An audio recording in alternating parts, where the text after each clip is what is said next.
Vous vous demandez sans doute de quoi il s'agit. Eh bien, c'est la raison pour laquelle nous sommes ici.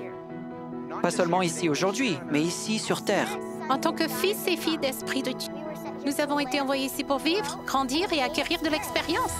On a tous été envoyés ici à cette époque pour une raison. Nous avons tous un but. Chacun de nous a des dons uniques Des capacités spéciales. et un lieu de naissance et des parents différents. Toutes ces choses jouent un rôle dans notre parcours pour devenir comme notre Père Céleste, trouver le bonheur et revenir vivre avec lui. C'est important de découvrir et de développer nos dons uniques et d'apprendre comment les utiliser pour aimer et servir les autres. Alors, comment savoir par où commencer? Le Sauveur nous a montré que nous devons progresser dans tous les aspects de notre vie. Dans sa jeunesse, il grandissait en sagesse, en stature et en grâce devant Dieu et devant les hommes. Donc, ça veut dire quoi? Grandir en sagesse, en stature et en grâce devant Dieu et devant les hommes. En grâce devant Dieu signifie faire des choses qui montrent que nous aimons Dieu. Des choses spirituelles. En grâce devant les hommes, c'est montrer qu'on aime les autres. Des choses sociales, Grandir en stature, c'est prendre soin de son corps et de son environnement.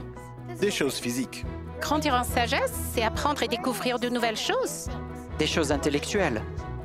Ces 4 domaines spirituels, social, physique et intellectuel nous aident à progresser dans tous les aspects de notre vie, comme le Sauveur, Nous utilisons ces domaines pour nous fixer des objectifs personnels ou en groupe. et pour organiser des activités familiales et à l'église. Commencez par prier, puis réfléchissez à ces domaines et aux choses sur lesquelles vous travaillerez personnellement. En famille, En collège ou en classe. il peut s'agir de choses nouvelles ou que vous faites déjà. Vous avez peut-être envie de vous améliorer au foot. D'apprendre à jouer un instrument de musique. Faire un projet de service. Lire plus les Écritures. Ou être un meilleur ami.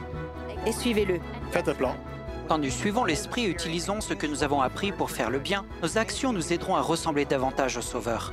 Ce ne sera pas toujours facile et vous échouerez parfois.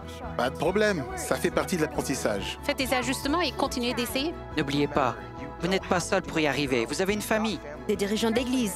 Les membres du collège de la classe. Et plus important, le Seigneur. Vous n'êtes pas seul. Quand nous consultons ceux qui nous aiment et qui suivent le Saint-Esprit, nous prenons confiance en nous. Et devenons ce que le Seigneur a besoin que nous soyons. Dieu veut que vous soyez.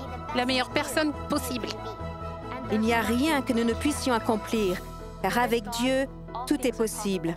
Voilà tout ce qu'il y a à dire. Bonne chance! Et amusez-vous.